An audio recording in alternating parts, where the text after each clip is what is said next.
علمني لعبة الجولف. يقول لها ماشي ليه، وتقعد تتكلم معاه وتهزر طبعا. وبعدين يجي المشهد على كريشة وهي رايحة تتدرب في الجولف. في الوقت دون المدرب بتاعها يضربها على راسها، تقوم واقعة مغمى عليها. فكان واقف اللي هو شغال مع ماما جاية طبعا من ورا العيلة، اللي هو خاطف وحرامه في كل العبر. فيروح يتخانق مع المدرب بتاع كريشة اللي ضربها ووقعها على الأرض. فالمدرب يضربه ويشده لبعيد ورا الشجر. ويجي المشهد على ماما جاية وهي قاعدة في غرفتها، وتطلع الخدامة بتاعتها برا، ويجيلها اللي هو رئيس العصابة بتاعها بقى يقول لها ان الشخص اللي هم محتجزينه هرب. فتقول له ازاي انت كنت نايم، طبعا تعصب عليه وتشتمه وكده. فقول لها معرفش هو ازاي طلع من المكان.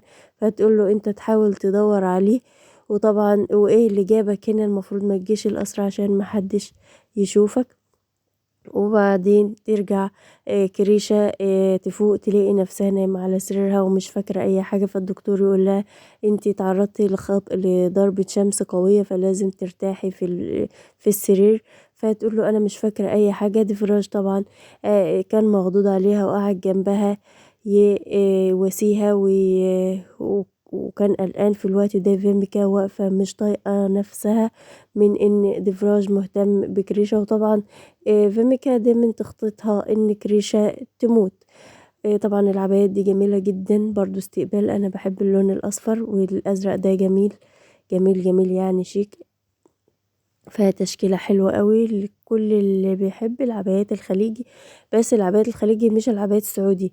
السعودي بتبقى ضيقة من فوق وواسعة من تحت، لكن العبايات في الكويت واسعة كلها لان هي عباية تمام، بس تفاصيلها كلها شيك وجميلة. وبكده هكون لخصت لكم بسرعة المسلسل لان البرد بيكسر في دماغي. ما تنسوش تعملوا لايك واشتراك وتفعلوا الجرس ليوصل كل جديد من عالم ماموسة. وبشكر كل الناس الحلوة اللي بتسأل عليا. وطبعا حبيبتي دودي للمنوعات كل يوم بتسأل تقريبا مرتين وثلاثة في اليوم عني.